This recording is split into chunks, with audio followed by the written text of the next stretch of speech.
읽는 즐거움, Read Joy입니다. 엄마에게 들려주는 성경. 마가복음 9장. 예수께서 그들에게 말씀하셨습니다. 내가 너희에게 진실로 말한다. 여기 서 있는 사람들 가운데 죽기 전에 하나님 나라가 능력을 떨치며 오는 것을 볼 사람이 있다. 예수께서 변모되시다. 6일 후에 예수께서 베드로, 야고보, 요한만 따로 데리고 높은 산으로 올라가셨습니다. 그런데 예수께서 그들 앞에서 모습이 변하셨습니다. 예수의 옷은 이 세상 그 누구도 더 이상 희게 할 수 없을 만큼 새하얗고 광채가 났습니다. 그리고 거기에 엘리야가 모세와 함께 그들 앞에 나타나 예수와 이야기를 나누었습니다. 베드로가 예수께 말했습니다. 주여, 우리가 여기 있는 것이 좋겠습니다. 우리가 초막 3개를 만들어 하나에는 주를, 하나에는 모세를, 하나에는 엘리야를 모시도록 하겠습니다. 모두들 몹시 두려웠기 때문에 베드로는 무슨 말을 해야 좋을지 몰라 이렇게 말했습니다. 그때 구름이 나타나 그들 위를 덮더니 구름 속에서 소리가 들려왔습니다. 이는 내 사랑하는 아들이다. 그의 말을 들으라. 그 순간 그들은 주위를 살펴보았습니다. 그러나 그때는 이미 아무도 보이지 않고 오직 예수만 그들과 함께 계셨습니다. 산을 내려오시면서 예수께서 제자들에게 단단히 일러두셨습니다. 인자가 죽은 사람 가운데에서 살아날 때까지는 지금 본 것을 아무에게도 말하지 말라. 제자들은 이 일을 마음에 새겨두면서도 죽은 사람 가운데에서 살아난다는 것이 무슨 뜻인지 몰라 서로 물어보았습니다. 제자들이 예수께 물었습니다. 왜 율법학자들은 엘리야가 먼저 와야 한다고 말한 것입니까? 예수께서 대답하셨습니다. 참으로 엘리야가 먼저 와서 모든 것을 회복시킨다. 그런데 왜 성경에는 인자가 많은 고난을 받고 멸시를 당할 것이라고 기록된 것이냐? 내가 너희에게 말한다. 엘리야는 이미 왔다.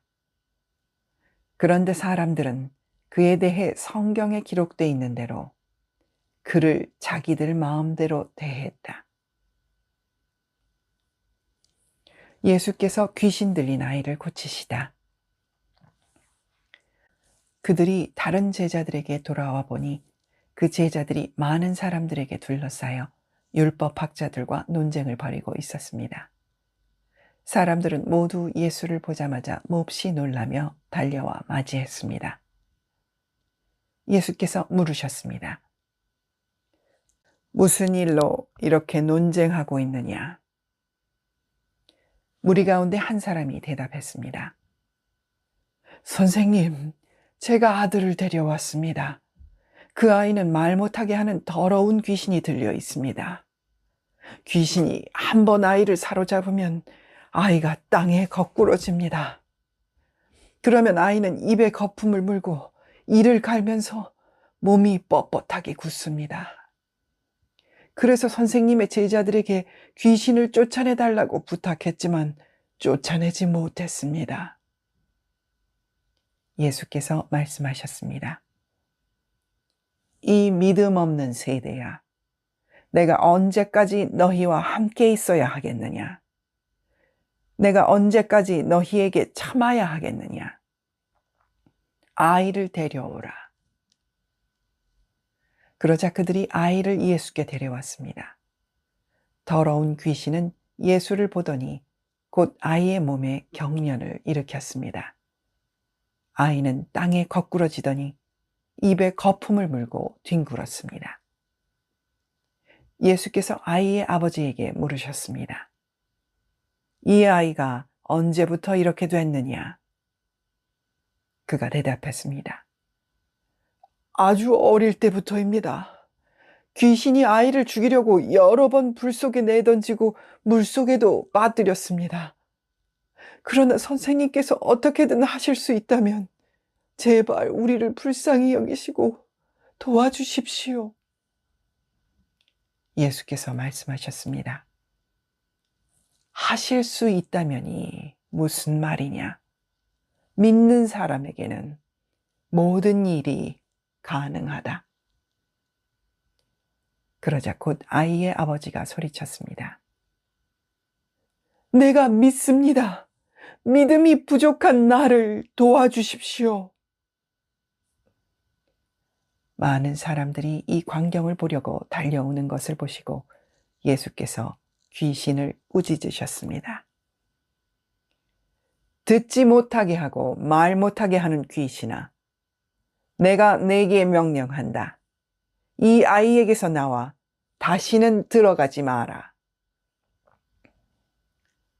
더러운 귀신은 소리 지르며 아이에게 심한 경련을 일으키더니 나갔습니다. 아이가 죽은 것 같이 돼 누워있자 많은 사람들이 수군거렸습니다. 아이가 죽었나 보다. 그때 예수께서 아이의 손을 잡아 일으키셨습니다. 그러자 아이가 벌떡 일어섰습니다. 예수께서 집 안으로 들어가신 후에 제자들이 따로 물어보았습니다. 어째서 저희는 귀신을 쫓아내지 못했습니까? 예수께서 대답하셨습니다. 이런 귀신은 오직 기도로만 쫓아낼 수 있다. 예수께서 자신의 죽음을 두 번째 예고하시다. 그들은 그곳을 떠나 갈릴리를 지나가게 됐습니다. 그러나 예수께서는 자기 일행이 어디로 가는지 사람들이 모르기를 바라셨습니다. 이는 제자들을 가르치고 계셨기 때문입니다. 예수께서 그들에게 말씀하셨습니다. 인자는 배반을 당하고 사람들의 손에 넘겨져 죽임당할 것이다. 그러나 3일 만에 그는 다시 살아날 것이다.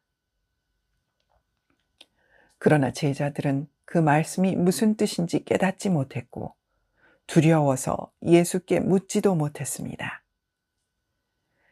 그들이 가버나움으로 갔습니다. 집 안에 계실 때 예수께서 제자들에게 물으셨습니다. 오는 길에 너희끼리 왜 논쟁했느냐? 그러자 제자들은 말이 없었습니다. 그들은 길에서 누가 가장 큰 사람이냐 하는 문제로 다투었기 때문입니다. 예수께서 자리에 앉으시면서 12 제자를 불러놓고 말씀하셨습니다. 누구든지 첫째가 되려면 모든 사람의 꼴찌가 되어야 하고 모든 사람을 섬기는 종이 되어야 한다. 예수께서 한 어린아이를 데려와 그들 가운데에 세우셨습니다. 그리고 아이를 팔로 껴안고 제자들에게 말씀하셨습니다. 누구든지 내 이름으로 이런 어린아이 하나를 영접하는 사람은 나를 영접하는 것이고 누구든지 나를 영접하는 사람은 나를 영접하는 것이 아니라 나를 보내신 분을 영접하는 것이다. 우리를 반대하지 않으면 우리 편이다. 요한이 말했습니다.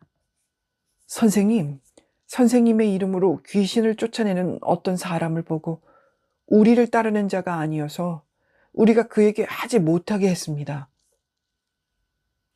예수께서 말씀하셨습니다. 못하게 하지 마라. 내 이름으로 기적을 행하고 나서 바로 나를 욕할 사람은 없다. 누구든지 우리를 반대하지 않으면 우리 편이다. 내가 너희에게 진실로 말한다. 너희가 그리스도의 사람인 것을 알고 너희에게 물 한 잔이라도 주는 사람은 반드시 자기가 받을 상을 잃지 않을 것이다.